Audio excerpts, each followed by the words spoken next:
Independent Senate candidate Greg Orman out of Kansas now trying to explain some comments that he made about some high-profile Republicans that showed up to campaign for his opposition. Three-term Senator Pat Roberts. Orman said, quote, "It sort of seems like a Washington establishment clown car to me. Every day a new person comes out of that car."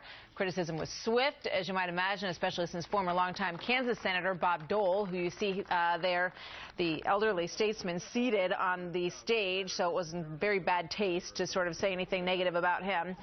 Orman apologized to Bob Dole, explaining that he didn't mean to insult him. Watch this.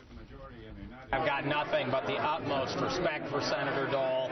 I've talked at length throughout this campaign about Senator Dole as an example of the kind of senator and the kind of representation we need in Washington. Someone who can reach across the aisle, someone who can forge consensus among people who have different ideas and get things done for the American people. Kansas Republican Senator Pat Roberts joins us now. Senator, welcome. Good to have you here today.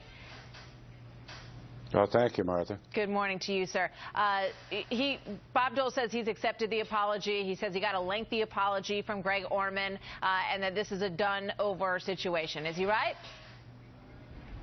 Well, I don't think that's right. What we're getting now is that Greg Orman now says that he hasn't apologized. The whole incident has just been an indication of how out of touch my opponent is. He has insulted Bob Dole, who's an American icon and certainly a Kansas icon, everybody in Kansas, all the veterans groups. I don't know how he could say something like that. You call Dole a clown, and then you have a lengthy statement that goes into a political diatribe. All he had to do is just apologize to Bob. The latest we hear, he indicated in a very strong statement he didn't apologize to Bob Dole. Oh, because he said exactly the opposite, and Bob Dole said that he had accepted it. I don't know. You know, it feels a little bit... Well, I hope that's the case.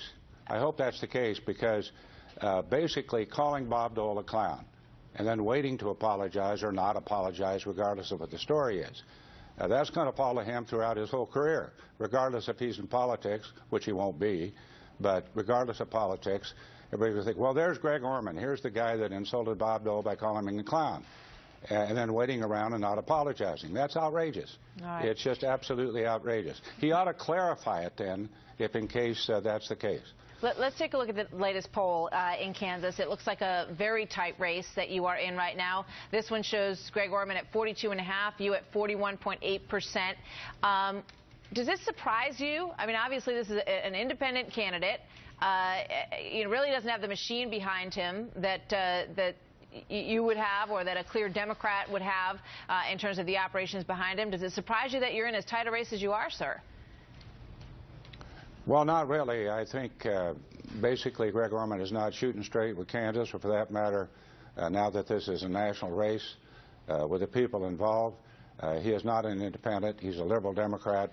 The Soros family in Hollywood, they don't give money to independents. They give them to liberal Democrats. Same thing with AFL-CIO. We differ completely on the issues. He will caucus with a Democrat majority. A vote for Greg Orman is a vote for Obama. A vote for Pat Roberts is to stop the Obama agenda. This election is about so much more than just me. We've had the full spectrum of the Republican Party coming in endorsing me. They know me. They trust me. But they also know that the road to a Republican majority runs right through Kansas. Well, let me ask you about that. And with the president's popularity, yeah. Let me ask you about that, because you've talked about, you know, that a vote for you would basically be a vote to block the president's agenda. But it seems that the real group in Kansas that is going to decide this election is looking for somebody who can sort of cross party lines and work with those in the middle. You know, how do you sort of do both things? How do you stop the president's agenda and also cross party lines and work with those in the middle? Well, the president himself said this was a referendum on his policies, his programs, his ideas, his legacy. Well, that legacy has about a 31% approval in Kansas. People think they're being ruled, not governed. What we can do as a Republican majority is end the gridlock, restore the Senate back to what we call regular order, open it up like it was for 225 years. Then, of course, you can pass a budget, you can pass appropriation bills, you can reach across the aisle. I would be fortunate enough to be a committee chairman. I've always worked with the other side and get things done. If you want to end the gridlock and get things done, reach across the aisle, do things for America, open up the pipeline, repeal and replace Obamacare.